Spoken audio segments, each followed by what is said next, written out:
when you refinance, you get back all the money from your escrow account, right? You get back all the money from your escrow account. That's for the taxes, insurance, um, taxes, insurance. Yeah, taxes and insurance. So whatever's in that impound account, you get that back because when they refinance, when they pay for it, it's prepaid for the rest of the year. Mm-hmm. So that was a sneaky way we did. So we refinanced and didn't pull any cash out. We didn't have to pay that. We didn't have to pay that mortgage, and we didn't have to pay two more mortgages. So we didn't have to pay 3 mortgages, and we got everything in our impound account. So that was kind of like the only thing we could do. It was a sneaky way to do it and get some money back in our pockets. And it got rid of the PMI. So we end up after all the rent was paid from both units, we were only end up paying $300 a month. Yeah.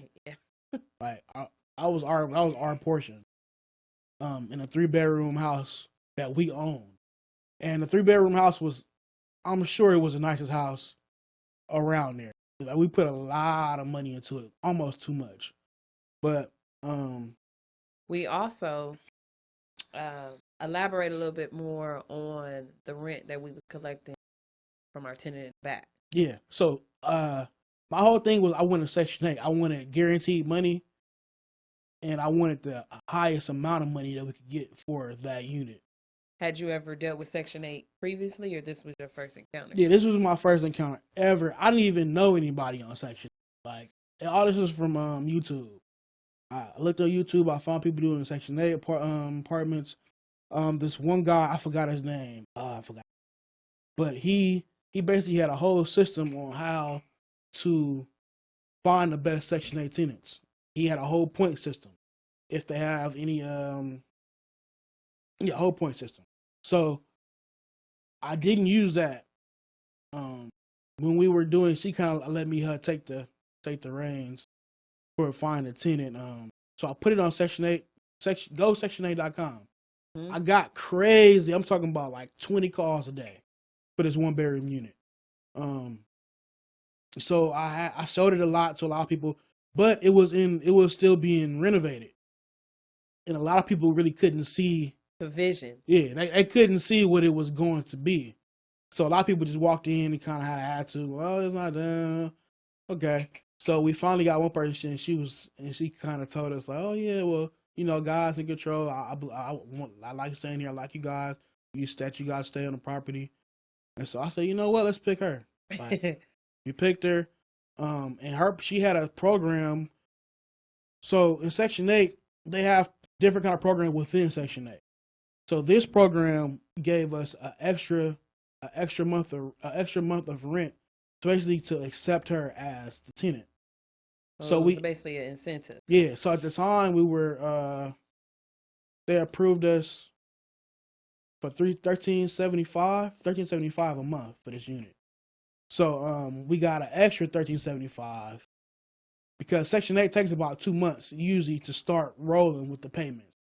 So they give you that. So it's kind of on time. And her program, that's what her program was given. So that was lovely. Like, at that time, that was lovely. That's what we needed. Yeah, I wanted to collect rent so bad.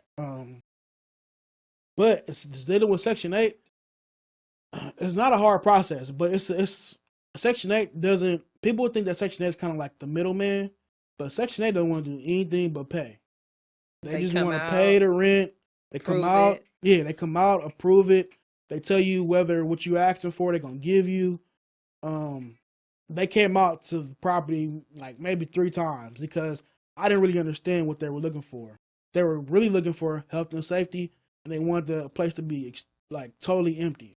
I was done with everything, but kind of had some tools around. So maybe some stuff that maybe a door or something we would finish. They was tripping on the paint. Yeah, they made me paint the entire building. They made me paint the entire building, and I thought that was kind of crazy, but he was saying that for the amount of rent that you want to get, you got to paint it. So I painted it myself. She helped me paint it, and my dad helped me paint it. Wasn't I pregnant? He was pregnant at the time. We was scrambling. We had family members Yeah. meeting us over there. His dad helped. Yeah. Somebody get a my paintbrush. My neighbor was like 6'8", so he was helping with the hard part. It was crazy, but we ended up finally getting approved. She finally got approved, and it was like every first of the month, it was there. On holidays, it come on 29th, 30th.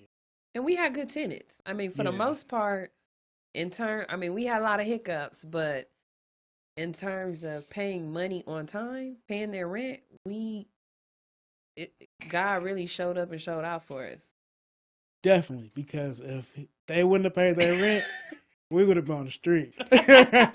So we would have had to go through a long eviction process. Yeah, so. and that was nothing. And we were so green at the time. Like, it was just a lot of stuff that we really did not know. And I guess it's no rule book for this. Like, it's a lot of people you can talk to, but it's no rule book. But looking back now I understand business. Property management company. Mm-hmm. I will never, ever run my own. Like, we would never, ever run our own units again. Why? Working smarter.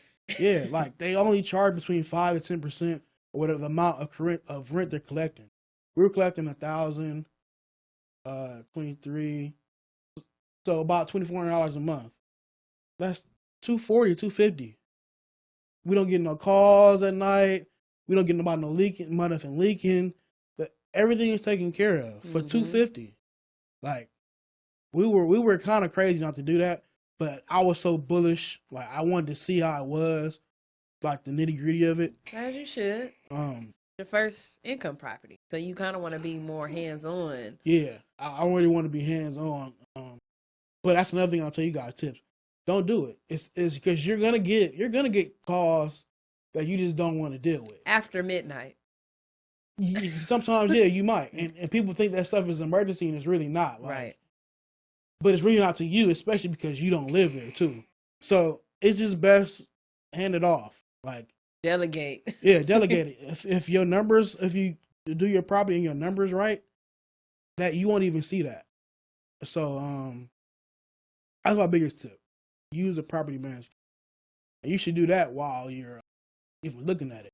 Especially if you're going to use Section 8, find somebody, because a lot of property management companies, they're not really, not, I wouldn't say specialized, but they don't. Some people don't like dealing with Section 8.